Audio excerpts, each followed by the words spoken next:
তিনার নাম রহমান। তিনার নাম কি? এজন্য আল্লাহ বলছেন আর রহমানির রহিম, আমি আল্লাহ মেহেরবান ও দয়ালু। সুবহানাল্লাহ বলেন। তৃতীয় নম্বর আয়াত খেয়াল করেন। প্রথম আয়াত বললাম প্রশংসার, দ্বিতীয় আয়াত বললাম রহমান দয়ালুর। তৃতীয় নম্বর আয়াত দেখেন আপনি কি পড়তেছেন নামাজের মাধ্যমে, মালিকি ইয়াউমিদ্দিন। এখন আপনি বলতেছেন আল্লাহ তুমি মালিক ইয়াউমিদ্দিন, কিয়ামত দিবসের মালিক, পরকালের মালিক কে? জোরে বলেন কে? দুনিয়ার মালিক কে? আমার মালিক কে? আমাদের সকল কিছুর একমাত্র মালিক, তিনার নাম কি? তো আল্লাহ বলছেন মালিকি ইয়াউমিদ্দিন। ওই দিনকে, বিচার দিনকে ভয় করো, যেদিন কেউ কারো উপকারে আসবে না। ওই কঠিন ভয়াবহ দিনটাকে একটু স্মরণ করো।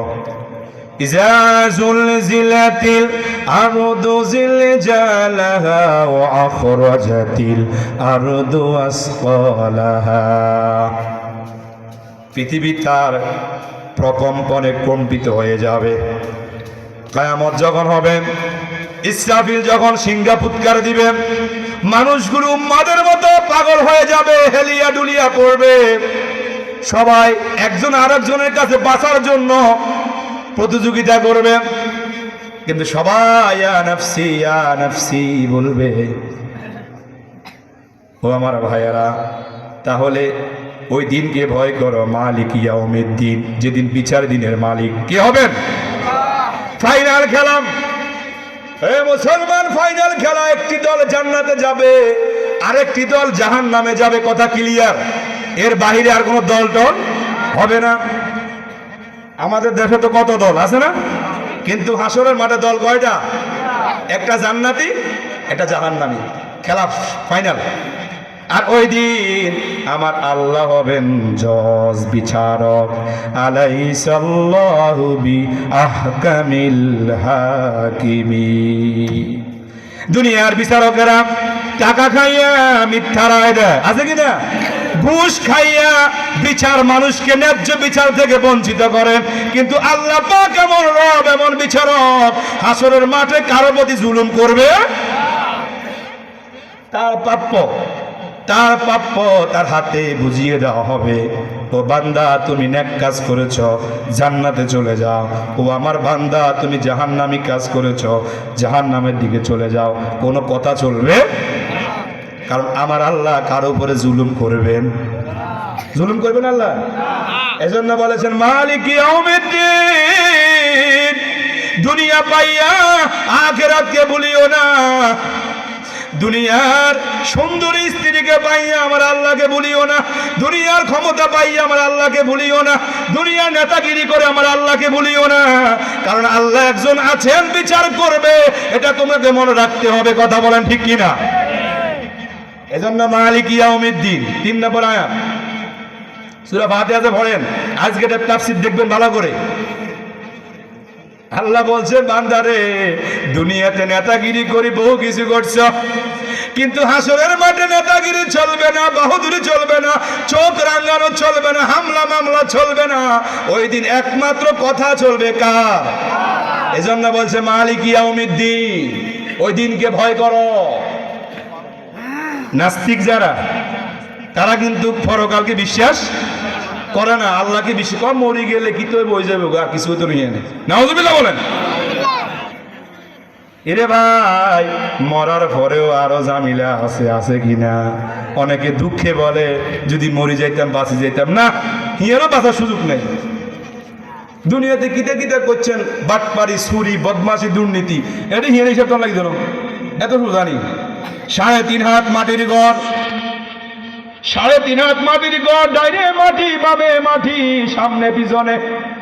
এই বডিটা, এত সুন্দর বডিটাকে আল্লাহ পাক এখানে রাখবেন।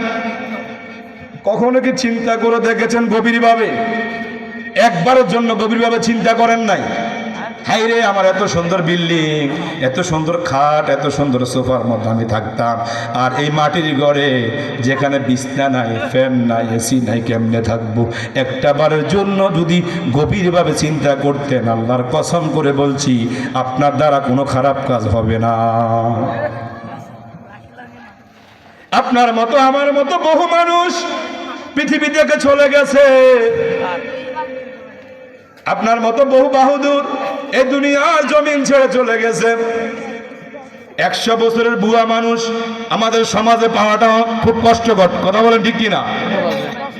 তোমার মতো যুবক, বহু যুবক অ্যাক্সিডেন্ট হয়ে মারা যাচ্ছে, হুন্ডা অ্যাক্সিডেন্ট, হার্ট অ্যাটাক।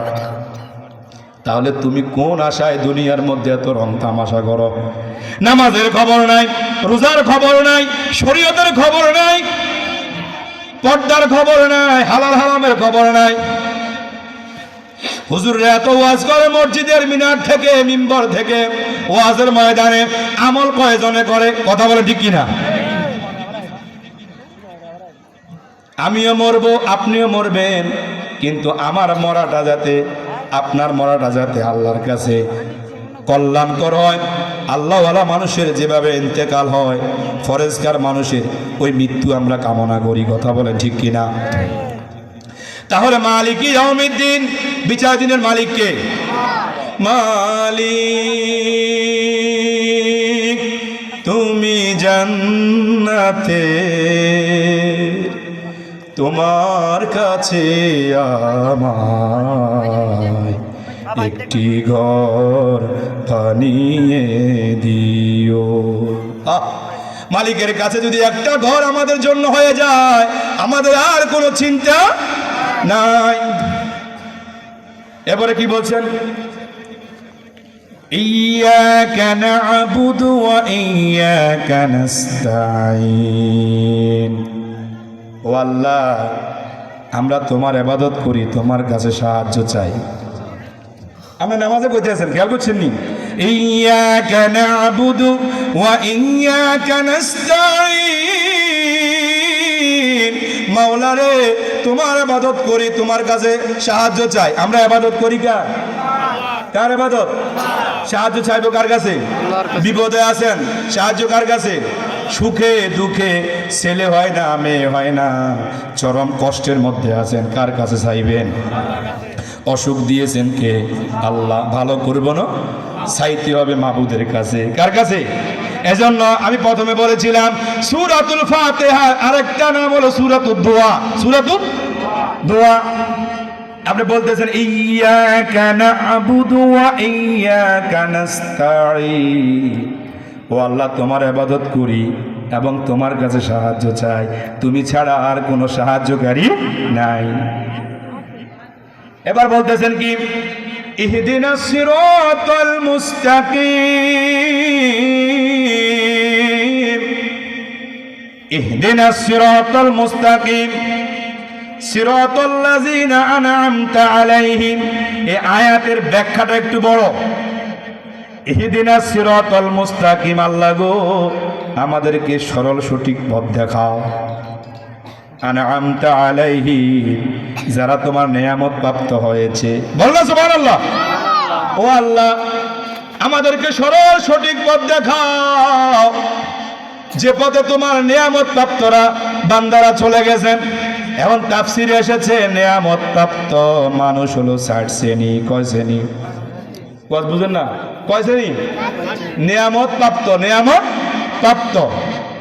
আন'আমতা আলাইহিম, এই 60 শ্রেণীর মানুষ হলো নাবিয়্যিন ওয়াস সিদ্দিকিন ওয়াস শুহাদাই ওয়াস সালিহিন। কয় শ্রেণী? নিয়ামত প্রাপ্ত। যে আপনি কইতে আছেন আল্লাহ ইহদিনাস সিরাতাল মুস্তাকিম, আল্লাহ আমাকে সরল সঠিক পথ দেখাও।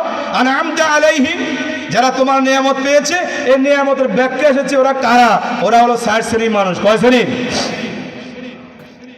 এক নাম্বার হলো নবীরা, নবীন যাদের কোনো গুনাহ নাই, নবীরা হলো মাসুম। কি আমাদের বলেন তো, আমাদের নবীদের কোনো গুনাহ আছে? কেউ যদি এটা মনে মনে ভাবে তার ঈমান নাই। নবীদের দ্বারা কোনো গুনাহ হয় না। নবীরা কোনো গুনাহ করে না। আর আমরা পেয়েছি এমন এক নবী, যেই নবী উম্মতের দরদি নবী হবেন। সুবহানাল্লাহ বলেন। যেই নবী হাসরের মাঠে সিজদা পড়ে ইয়া উম্মতি উম্মতি বলে কাঁদবেন, আমরা ওই নবীর উম্মত হতে পেরেছি। সুবহানাল্লাহ। নবীদের কোনো গুনাহ নাই, নবীরা মাসুম। এজন্য আল্লাহ বলেছেন, বান্দা যখন বলে আনআমতা আলাইহিম, আল্লাহ নেয়ামত প্রাপ্তদের কাতারে আমাদেরকে নিয়ে যাও, এই এক নম্বর নেয়ামত প্রাপ্ত হলো নবীরা। কারা? এই নবীদের কাতারে যদি আমাদের হাসর নসর হয়, তাহলে আমাদের আর কোনো চিন্তা নাই। কি কথা, সুন্দর ওয়াজ। আল্লাহ গো, নবীদের সাথে আমাদের হাসর নাসর করিয়েন গো আল্লাহ। কোন জালেমের সাথে, কোন কাফেরের সাথে, কোন মুশরিকের সাথে আমাদের হাসর নাসর করিয়ে না। নবীন, আমাদের নবী কয়জন? আমাদের কোরআন কয়টা? একটা। আমাদের রব কয়জন? আমাদের ধর্মের নাম কি? আমাদের প্রভু এক নবীর উম্মত, জীবন বিধানে হইছি বাণী কোরআন। আমাদের প্রভু এক নবীর উম্মত, জীবন বিধানের হইছি বাণী কোরআন। তবে কেন এক নও হে মুসলমান, এক করিয়া হবা। আমাদেরকে এক কাতারে থাকতে হবে। কথা বলেন ঠিক কিনা? বিভাজন করা যাবে না। এ ভাইরা আমার, আনআমতা আলাইহিম বলেন নবীরা। দ্বিতীয় হলো সিদ্দিকিন। সিদ্দিকিন কারা? সিদ্দিকিন হলো সত্যবাদী যারা। সত্যবাদী যারা এ পৃথিবীতে একটা মিথ্যা কথা বলেন নাই, তিনার নাম হলো মুহাম্মদুর রাসূলুল্লাহ সাল্লাল্লাহু। 63 বছরের জিন্দেগিতে আমার নবীজি কখনো একটা মিথ্যা কথা বলেন নাই। এমন নবী পাইলাম রে ভাই। তাহলে দ্বিতীয় কথা বলতেছেন আনআমতা আলাইহিম, এই আয়াতের ব্যাখ্যা হলো নিয়ামত প্রাপ্ত হলো তারা যারা সিদ্দিকিন। সিদ্দিকিন হলো সত্যবাদী যারা। সত্যবাদী। এখন আপনি তো সারাদিন 24 ঘন্টা মিথ্যা কথা বলেন, এরকম লোক আছে না? এতে খাইতে বলে মিথ্যা, ঘুরতে গেলে মিথ্যা, রাজনীতি করতে গেলে মিথ্যা, এতে মিথ্যা ছাড়া চলতে আর না। আছে কি না? মিথ্যা মানুষকে ধ্বংস করে, সত্য মানুষকে মুক্তি দেয়। একটা কথা মনে রাখবেন, একটা মেসেজ নেন, যদি সত্যের উপরে থাকতে পারেন, আমার আল্লাহ আপনাকে গায়েবীভাবে সাহায্য করবে। সুবহানাল্লাহ বলেন। দেখবেন মিথ্যাবাদী মানুষ যারা, যারা মিথ্যুক, এদের জীবনে কোনো শান্তি নেই, সারাক্ষণ পেরেশানির মধ্যে থাক। আছে কি না? এদের কোনো শান্তি নেই তো, এতে সারাটাতেই মিথ্যা কথা কর। তাহলে এখন আপনি বলতেছেন আনআমতা আলাইহিম, ও আল্লাহ আমাকে সিদ্দিকিন সত্যবাদীদের যাদেরকে তুমি নিয়ামত দিয়েছো তাদের সাথে আমাকে শামিল করো। আর সত্যবাদীদের সর্দার হলো হযরতে আবু বকর সিদ্দিক রাদিয়াল্লাহু তাআলা আনহু। সুবহানাল্লাহ বলেন না? হযরত আবু বকর, আল্লাহর হাবিব যখন মেরাজ করে আসলেন, সর্বপ্রথম আবু বকরের কাছে বললেন, আবু বকর আমি রাতের কিছু অংশে 7 আসমান পেরিয়ে বাইতুল মুকাদ্দাস থেকে 7 আসমান পেরিয়ে সিদরাতুল মুনতাহা পেরিয়ে আল্লাহর আরশের সাথে আল্লাহর কাছে আমি দিদার করেছি। সুবহানাল্লাহ বলেন। কারে বলতেছে? আবু বকরকে বলতেছে। আবু বকর বললেন, ইয়া রাসূলুল্লাহ, ইয়া হাবিবাল্লাহ, আপনি যে মেরাজ করেছেন এটা চির সত্য। সুবহানাল্লাহ বলেন। নবীজি বললেন, আবু বকর ওরে প্রশ্ন করলে না কিভাবে আমি মেরাজে গেলাম, কিভাবে আল্লাহর সাথে দিদার করলাম, এই 7 আসমান পেরিয়ে কিভাবে আল্লাহর কাছে গেলাম, একটা প্রশ্ন তো তুমি করলে না আবু বকর। আবু বকর বললেন, ইয়া রাসূলুল্লাহ, ইয়া হাবিবাল্লাহ, কারণ আমি যে নবীর সাথে চলাফেরা করি ওই নবী কখনো মিথ্যা বলতে পারে না। আমার নবী বলেন, আবু বকর কোনো প্রশ্ন করলে না, কিচ্ছু জিজ্ঞাসা করলে না, যেহেতু তুমি আমার মেরাজের ঘটনাকে সর্বপ্রথম স্বীকৃতি দিয়েছ আবু বকর, আমি তোমাকে শূন্য হাতে ফিরাই দিতে পারি না রে আবু বকর। আজ থেকে আমি তোমার নামের পাশে সিদ্দিক উপাধি লাগাইয়া দিলাম। আমরা তো নবীদের জীবনী পড়ি না, সাহাবীদের জীবনী পড়ি না, শুহাদায়ে কেরামের জীবনী পড়ি না। এখনকার যুবকেরা বিভিন্ন উপন্যাস, বই টই কত কিছু লয়ে আছে, আহা ইতিহাস পড়ি না। আমাদের দেশের ইতিহাস তো অনেকে জানা না। বাঙালি জাতির 47, 52, 69, 71, 90, 24 এই ইতিহাসগুলো তো অনেকে জানে না, পড়ে না। এই সালগুলোর মধ্যে কি হয়েছে? 47, 52, 69, 71 জানে না অনেকে। বাংলাদেশ সম্পর্কে অনেকে ধারণাই নাই। প্রিয় ভাইয়েরা আমার, তাহলে নবীজি বললেন, আবু বকর আমার মেয়েরাজের ঘটনাকে এত তাড়াতাড়ি তুমি বিশ্বাস করেছ, শূন্য হাতে তোমাকে ফিরাই দিতে পারি না। আজ থেকে আমি তোমার নামের শেষে সিদ্দিক উপাধি লাগাইয়া দিলাম। সিদ্দিক শব্দের অর্থ হলো সত্যবাদী। কি? সত্যবাদী। এই সকল সত্যবাদীদের সর্দার হবেন আবু বকর রাদিয়াল্লাহু তাআলা আনহু। তাহলে এই মেসেজ থেকে জানলাম যে নিয়ামত প্রাপ্ত 4 শ্রেণীর মানুষ, নবীরা, সিদ্দিকরা, আল্লাহ যাতে আমাদেরকে সিদ্দিকদের সাথে রাখেন, আমিন বলেন।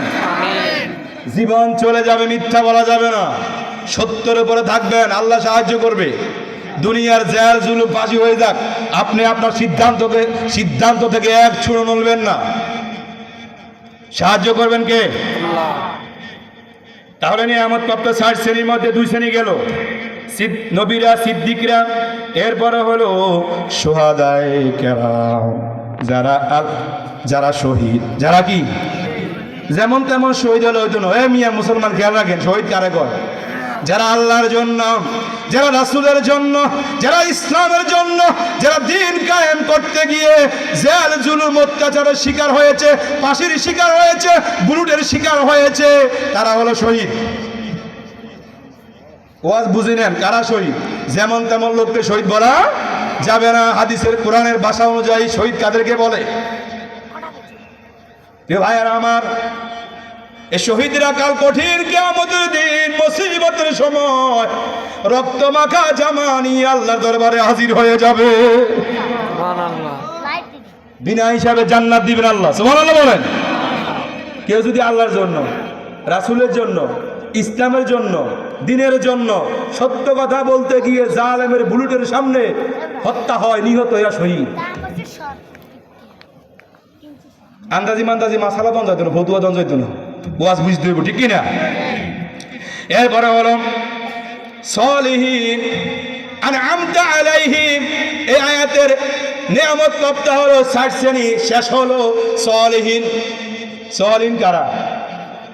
সালিহিন হলো যারা আল্লাহওয়ালা বুজুর্গ, আল্লাহওয়ালা পীর সাহেব, আউলিয়ায়ে কেরাম, হক্কানি ওলামায়ে কেরাম, হক্কানি পীর মাশায়েখ, কুতুব, যারা এই লেভেলের যারা সালিহিনেরা, এরা যদি 5 ওয়াক্ত নামাজ জামাতে আদায় করে, আওবিন, ইশরাক, হালাল হারাম, পর্দা পশিতা, ইলমে তাসাউফ, ইলমে মারিফাত, হাকিকত, শরীয়ত সকল কিছুকে আবদ্ধ করে নেক কাজ করে, এরা হলো সালিহিন। বলেন না সুবহানাল্লাহ।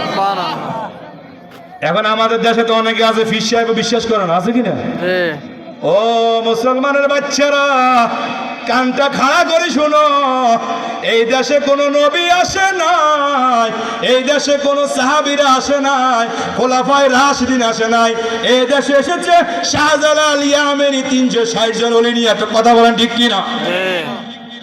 এটা ওলি আল্লাহর বাংলাদেশ, এটা পীর মাশায়েখের বাংলাদেশ, এটা হক্কানি আউলিয়ায়ে কেরামের বাংলাদেশ, এটা বখতিয়ার উদ্দিন খলজির বাংলাদেশ, শহীদ তিতুমীরের বাংলাদেশ। আউলিয়ায়ে কেরামের জীবনী পড়ো না, তাজকিরাতুল আউলিয়া, ওলিদের জীবনী পড়বা। এরা হলো সালিহিন। এরা হলো কি? সালিহিন।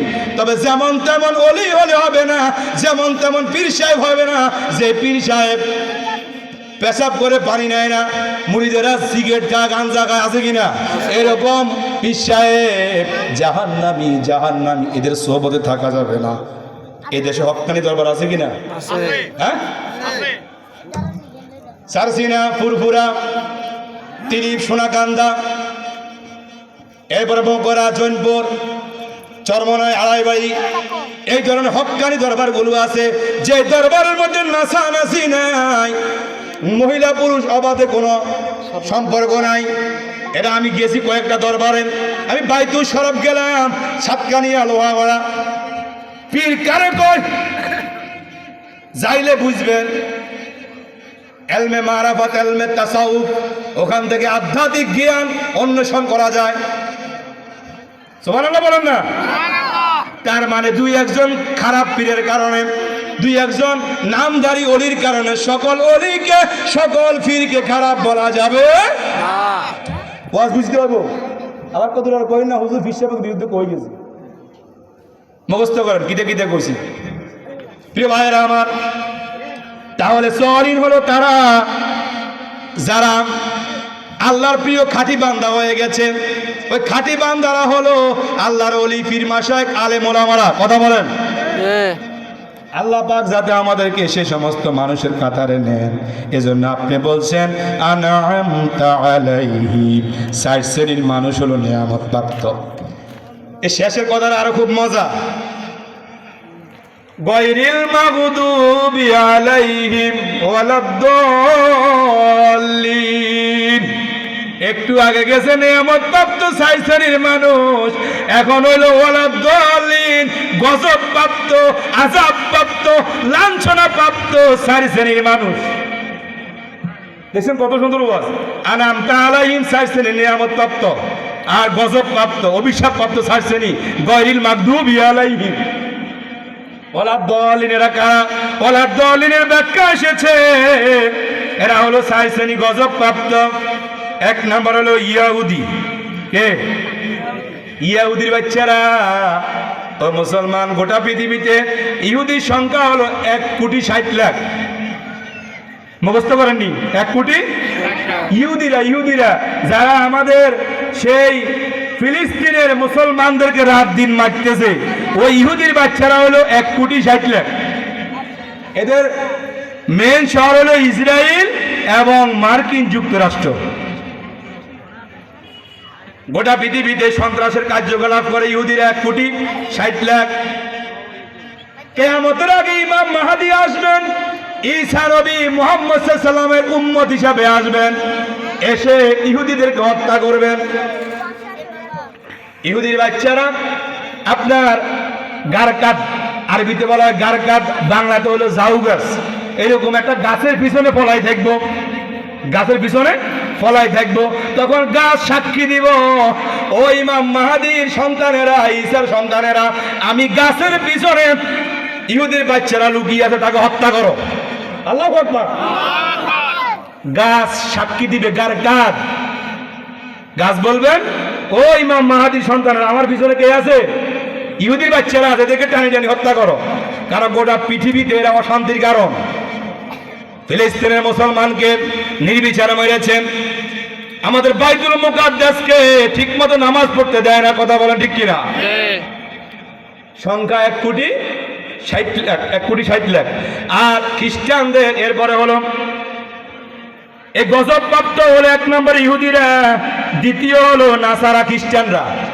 খ্রিস্টানের সংখ্যা বেশি, 2,৪০,০০,০০০। 2,৪০,০০,০০০।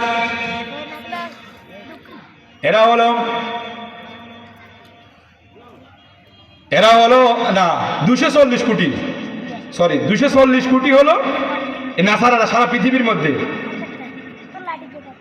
নাসারারা আপনার ঈসা নবীকে অনুসরণ করতে, দাবি করতে যে আমরা ঈসা নবীর উম্মত।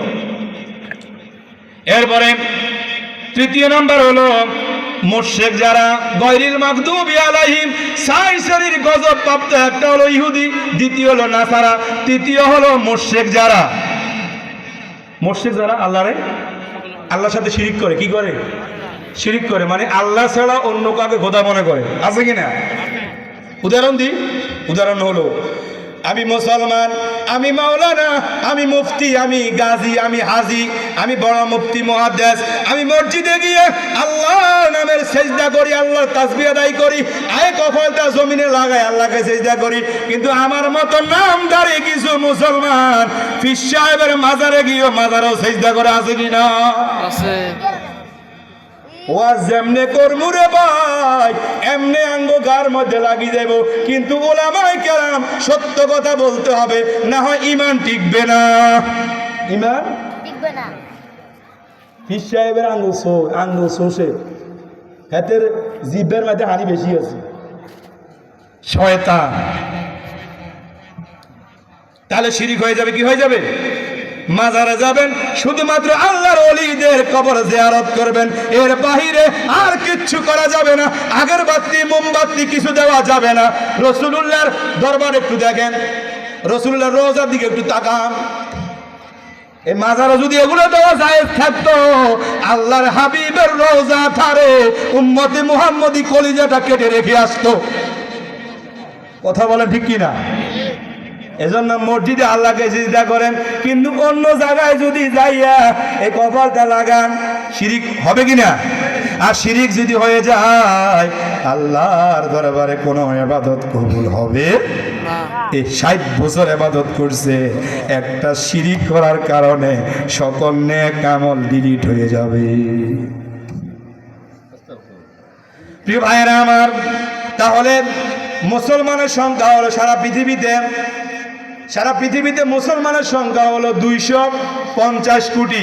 1 নম্বরে আমরা আছি ধর্মের দিক দিয়া।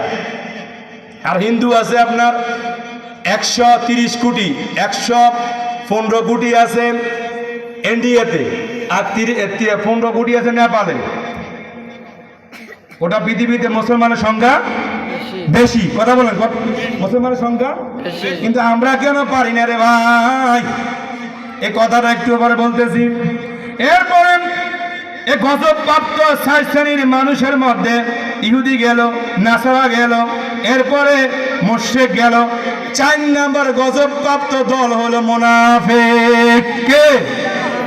হায় হায় রে, এই মুনাফিকের গোষ্ঠী তো আঙ্গ মুসলমানের মধ্যে বেশি। আঙ্গ মুসলমানের মধ্যে, অমুসলিম মধ্যে মুনাফিক হিসাব করলে লাভ হইতো না, কারণ তাদের তো ইমানে নাই। তাদের কি নাই? ইমানে নাই, তো এদেরকে মুনাফিক বলে তো কোনো কাম হইতো না। এই মুনাফিকের সংখ্যাটা আমাদের ইসলাম ধর্মের মুসলমানের মধ্যে বেশি। কথা বলেন ঠিক কিনা? মুখে এক, অন্তরে আরেক। কার নাম মুনাফিক? মুনাফিক মুখে বলবে এক কথা আর কাজে করবে আরেক কথা। মুনাফিকের আলামত 3টা। কথা মিথ্যা বলে, ওয়াদা দিলে ভঙ্গ করে, আমানতের খেয়ানত করে।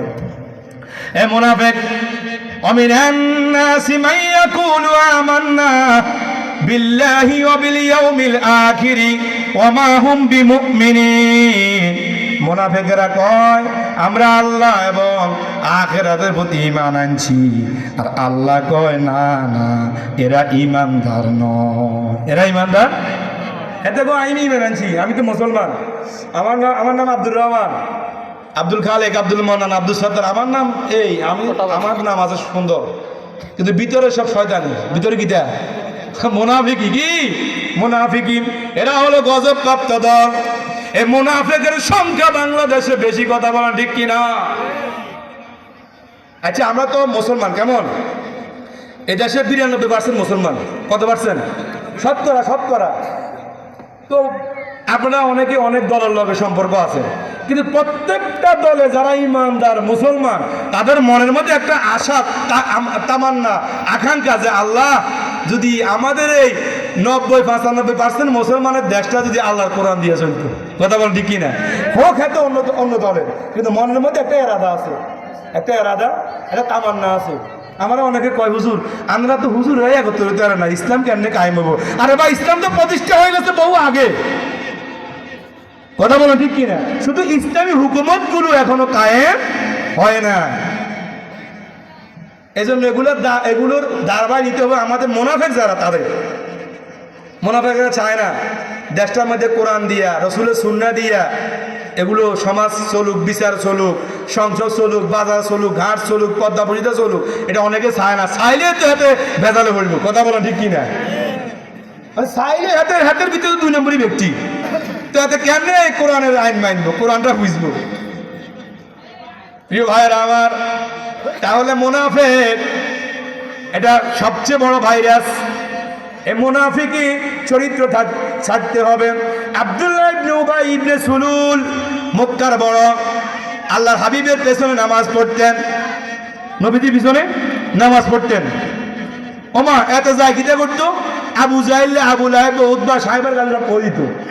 রাসূলুল্লাহ কাবার হাতিমে কিতা করতো, এগুলো সব কিছু যাইয়া রেকর্ড করি এই কাফেরের সতর্ক কাছে বদিত।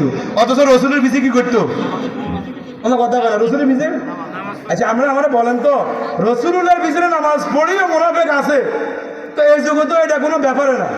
হ্যাঁ, বিশ্বনবী পাওয়ারফুল লিডার প্রফেট মুহাম্মদ সাল্লাল্লাহু আলাইহি ওয়াসাল্লাম, ওটা বিশ্বের নেতা ছিলেন, ওনার পিছনে নামাজ পড়ি ওনার বিরোধিতা করতে।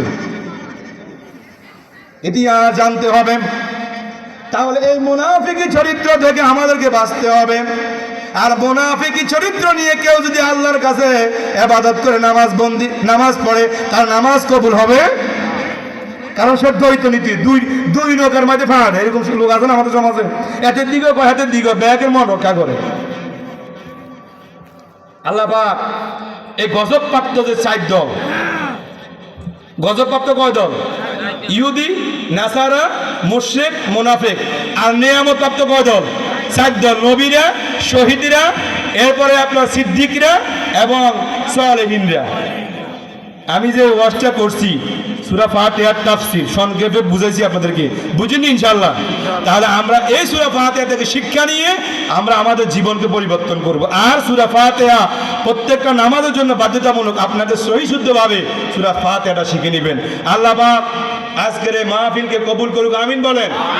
এবং আমার পরে আরো বক্তারা আছেন, আমরা ধারাবাহিকভাবে এই মাহফিলকে সৌন্দর্যমণ্ডিত করব আপনাদের সহযোগিতায় ইনশাআল্লাহ। আল্লাহ আমাদের আজকের এই কষ্টকে কবুল করুক, আমিন বলেন। ওয়া আখিরু দাওয়ানা আলহামদুলিল্লাহি রাব্বিল আলামিন।